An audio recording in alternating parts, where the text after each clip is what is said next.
Vamos con el invitado. Dale, sí, con muchas ganas, por otra parte. Está Carlos Raimundi con nosotros, les decíamos, Hola. es embajador argentino ante la OEA. ¿Cómo estás, Carlos? ¿Qué tal? ¿Qué tal, ¿Cómo Pablo? va? Gracias por venir, ¿eh? No, gracias a ustedes. Además, el reencuentro con la familia, por el barrio, Sí. me imagino es importante. ¿Cuánto tiempo te quedás antes de volver a Estados Unidos? Unos días que me corresponden de licencia y probablemente después tengamos una actividad también acá en Argentina. Vamos a ver. Ahora hablamos de lo regional, pero aprovecho que Nico estaba contando esto. No te digo desde afuera, porque estás muy involucrado en la política, participás activamente en las discusiones. Pero con esa distancia que te da el rol que tenés como embajador, cuando observás este tipo de discusiones alrededor de la mesa política, ¿qué te surge? Mira, lo primero que me surge es que hay como dos niveles de análisis, ¿no? Yo lo escuchaba a Néstor recién analizar la causa.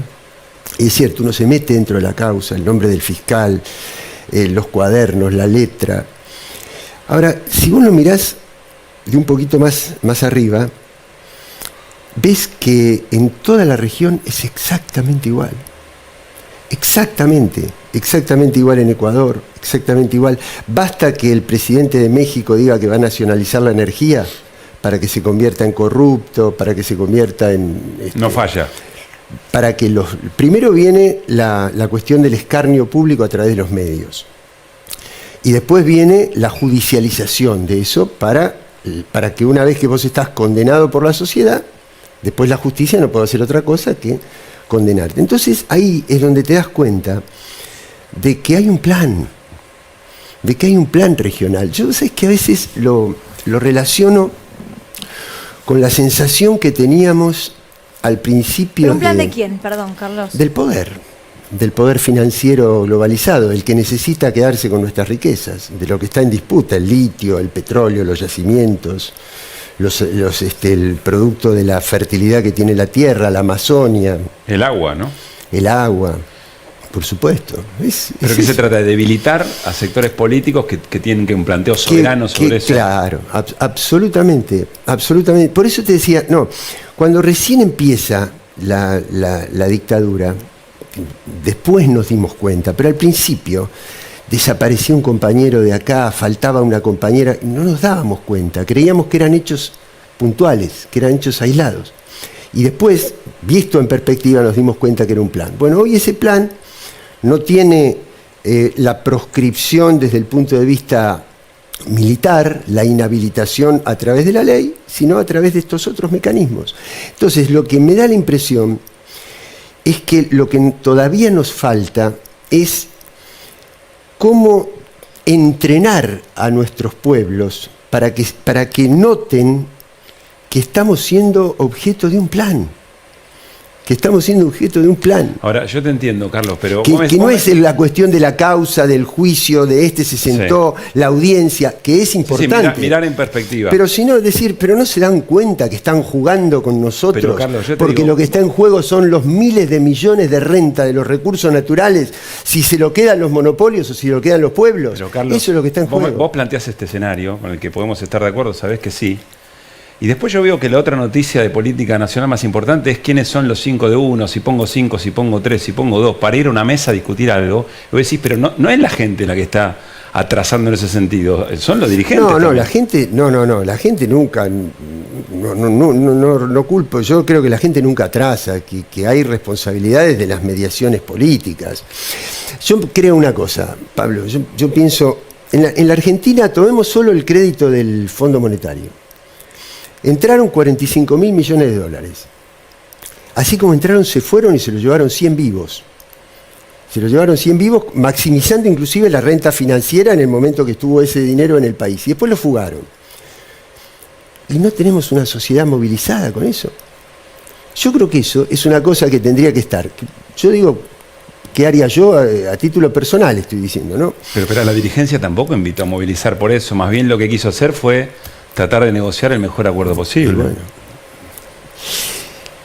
Es que yo no estoy en contra de tratar de negociar el mejor acuerdo posible. Lo que sí creo es que si hay un crédito que se le prestó a un país, se le dio a un país, sabiendo que no lo podía pagar, y con el objetivo explícito de decir lo hicimos para que reeligiera un presidente, quiere decir que no es un crédito que haya que analizar desde el punto de vista técnico, sino que hay que analizarlo desde el punto de vista político.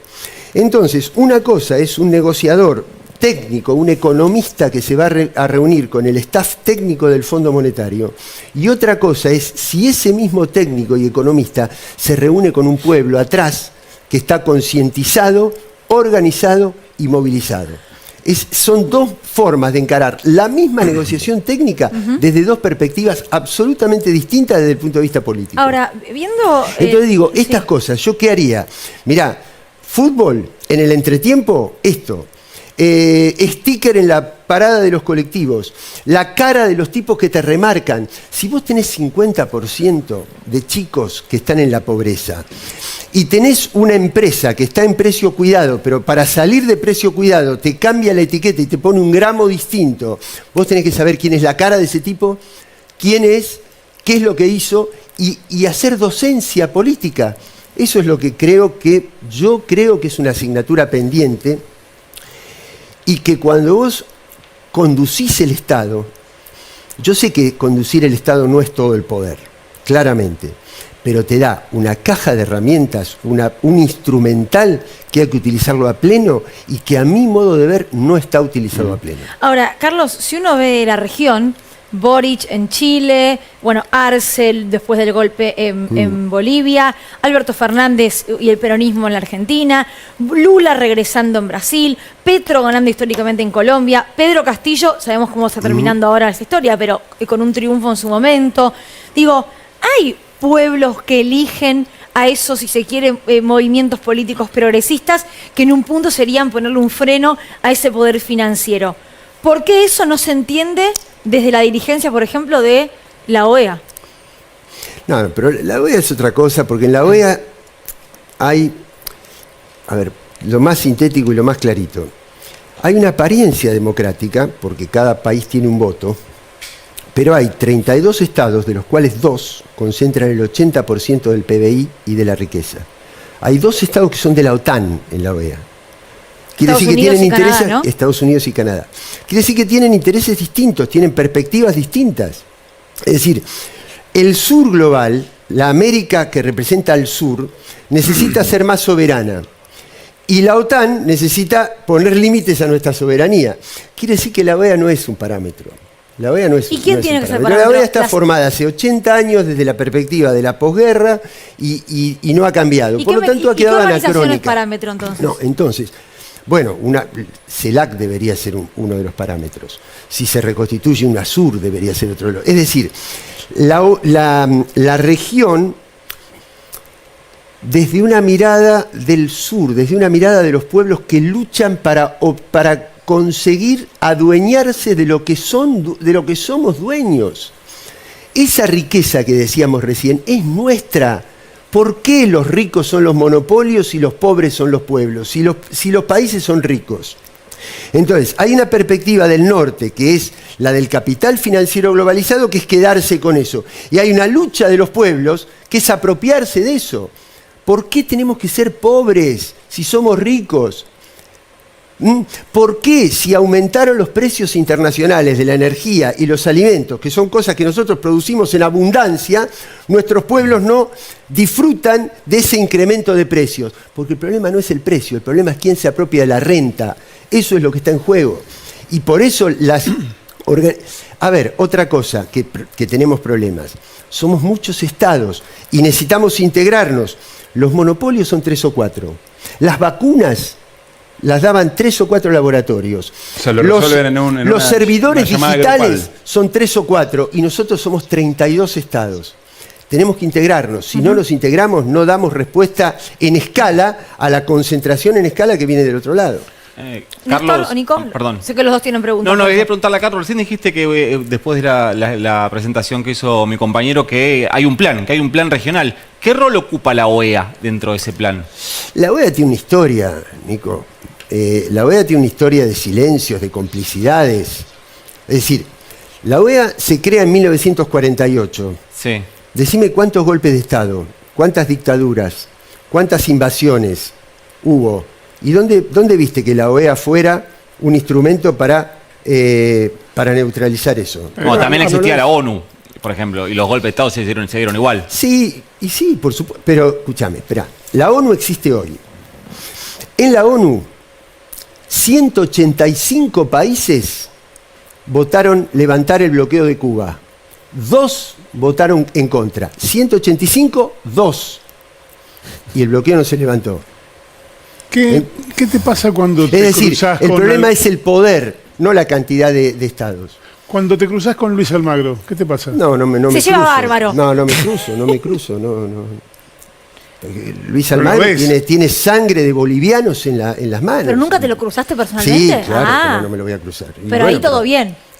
Y pero ¿y todo bien? ¿Qué crees que le ¿Que decís que lo Almagro, agarremos tiene, de que trompada? Almagro No. tiene sangre en sus manos?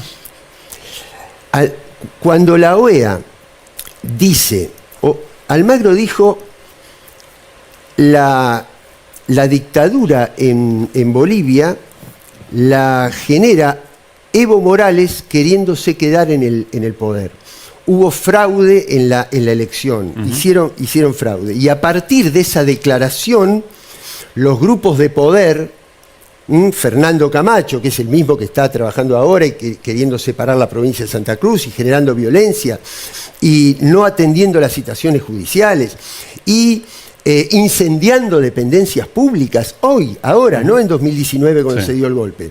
Bueno, fueron los que dieron el golpe policial y militar contra Evo Morales.